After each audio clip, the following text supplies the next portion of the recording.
બહેનો, તમને બધાને બહુ ધન્યવાદ છે.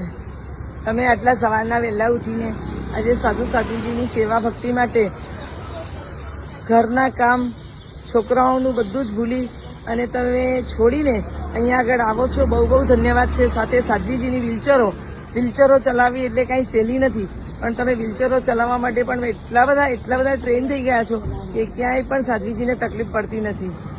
અને એ સિવાય પણ આટલો વિશિષ્ટ લાભ શાસ્ત્રમાં કહ્યું છે કે 4 પ્રકારની સેવા વિશિષ્ટ છે. જે સૌથી પ્રથમ મહાત્મા સાધુ મહારાજની સેવા, સાધ્વીજીની સેવા, અને એનાથી આગળ વધીને એમની લોજ કરે, બિહારમાં તમે સપોર્ટ કરો એ ખાસ મહાન વિશિષ્ટ સેવા છે. નંબર 2માં લોજ કરે ત્યારે પણ એમની સેવા કરવામાં આવે તો વિશિષ્ટ ફળવાળી થાય છે. એના પછી 3જા નંબરની અંદર તપસ્વી હોય અને એમની સેવા કરો તો પણ વિશિષ્ટ ફળવાળી થાય છે. અને એના પછી આવે છે છેલ્લે જ્ઞાન.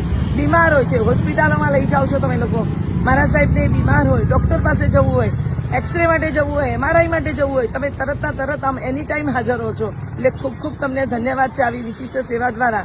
શાસ્ત્રમાં એક વિશિષ્ટ દૃષ્ટાંત કે જે નૈસારના ભવની અંદર પ્રભુનો આત્મા સાધુને માર્ગ બતાડવાનું એક કાર્ય કરે છે. એના દ્વારા પ્રભુએ શું પ્રાપ્ત કર્યું?